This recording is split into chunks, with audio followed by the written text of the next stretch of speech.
आज हम जिस पेपर के साथ हाजिर हुए हैं वह है हमारा बीए थर्ड पार्ट थर्ड का लास्ट ईयर का जो एग्जामिनेशन ये 2018 में हुआ है उसके अनुसार है। पेपर कोड इसका है 11207। ओके, संस्कृत का है और पेपर थर्ड है। पेपर थर्ड कौन सा? अद्यतन संस्कृत साहित्य, जिसमें से इन्होंने क्या कहा है? सबसे पहले कहा है कि श्लोकों की व्याख्या कीजिए, प्रत्येक खंड से एक श्लोक का चयन करना है। मतलब उन्होंने अथवा में दिए हुए हैं और हमें एक एक का करना है। 8 नंबर का है ये क्वेश्चन। जैसे कि देखिए इन्होंने ये कविताएं हैं जो कि हमें इन कविताओं की व्याख्या करनी है, जो कि आज आधुनिक संस्कृत के कवि हैं। ये मोस्ट इंपॉर्टेंट ये वाली होती है, रोटी का देवता दुख देन्याह, ये वाली सबसे इंपॉर्टेंट है। ये अक्सर पूछ ली जाती है क्योंकि पिछले जो पेपर होते हैं उन्हीं से आ जाते हैं। तो देखिए आप इन दोनों में से कोई एक कर सकते हैं। आगे देखिए, या फिर आप अथवा में इन तीनों में से कोई एक कर सकते हैं। ये भी आप है वित्तहीन रक्षणे, ये भी इन तीनों में से आप कोई एक कर सकते हैं। राष्ट्र एकता न खंडित विद्युताम, ये सब, या फिर आप इन तीनों में से कोई एक कर सकते हैं। उन्होंने कहा है कि आपको दोनों करनी है। देखिए कौन से? एक एक श्लोक का चयन करना है। तात्पर्य ये एक दो और ये तीन, इन तीन में से एक करनी है। और नीचे जो ये है खंड ख से एक दो और ये नीचे तीन, इन तीनों में से कोई एक करनी है, एक की व्याख्या करनी है आपको। आगे देखिए, आगे उन्होंने कहा है कि एक गद्यांश का हिंदी में संदर्भ अनुवाद करना है। संदर्भ लिखना है आपको। वैसे हम कहेंगे आपको प्रसंग भी लिखना चाहिए, उसके बाद आप लिखिएगा। कदली कुंजस्य ये एति, ये वाला वर्णन है, ये किसका? शिवराज विजय का होगा। ये डेफिनेटली उसी का वर्णन है, ये शिवराज विजय का। तो ये करना है आपको, या आप ये कर लीजिएगा नीचे वाला। दोनों में से आप कोई सा भी कर सकते हैं, जो कि 8 नंबर का है और संदर्भ लिखना है। आगे उन्होंने कहा है घंटिका शतक पंडित अंबिका दत्त व्यास की काव्य शैली का प्रकाश डालना है।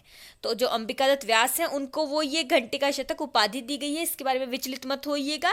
सिर्फ काव्य शैली पर आपको प्रकाश डालना है। या फिर आप इसके अलावा कर सकते हैं संस्कृत साहित्य में उपन्यास विधा के प्रणेता जो है पंडित अंबिका दत्त व्यास का समीक्षा कीजिए। ऑफ कोर्स यही है, तो आपको हाँ में ही समीक्षा करनी है।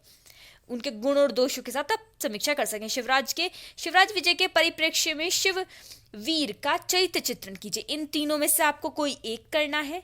और आगे ये है 8 प्रश्नों में से कोई 5 प्रश्न चुनकर उत्तर देने हैं, जो कि 100 शब्दों में देनी है।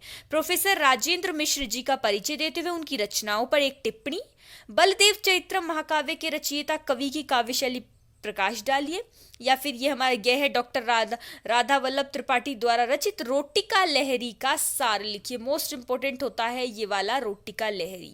या फिर आप ये कर सकते हैं तन्मनु भारतीय कथम कल्पताम के आधार पर भारत की गौरवशाली परंपरा का एक लघु निबंध। या प्रोफेसर जगन्नाथ वाला है, ये कर सकते हैं पंडित अंबिका दत्त व्यास द्वारा रचित शिवराज विजय के प्रथम निश्वास का सार। सिंपल सा है ये। या प्रोफेसर ब्रजकेशव के व्यक्तित्व पर परिचय देते हुए उनकी रचनाएं। और या फिर आधुनिक संस्कृत कवियों के नाम लिखते हुए उनकी रचनाओं की प्रासंगिकता स्पष्ट कीजिए। इनमें से आपको कितने करने थे? ऊपर बात की हमने, इनमें से आपको कोई 5 करने हैं और ये 8 प्रश्न हैं। आगे देखते हैं, ये वही आ गए बहुविकल्पीय आपको 5 दिए होंगे और 5 के 5 करने। शिवराज विजय किस विधा में लिखी गई है, किस में लिखी गई है? चलिए आप कमेंट सेक्शन में बताइएगा। घटिका शतक उपाधि किसे दी गई है? अभी ऊपर भी पता चला है किसे दी गई है, अंबिका दत्त व्यास को दी गई है। जयतु मम स्वतंत्रता सरणी रचना किस कवि की है? नवा कविता के रचयिता कौन है? राजेंद्र मिश्र का जन्म कहाँ हुआ था? तो ये जो हमारे क्वेश्चन है ये बहुविकल्पी आएंगे। इस प्रकार का आपका प्रश्न होगा बीए थर्ड ईयर का संस्कृत का। ओके, चलिए फिर नए प्रश्न पत्र के साथ मिलेंगे आपको। आप अपना ध्यान रखिए और परीक्षाओं के लिए बेस्ट ऑफ लक।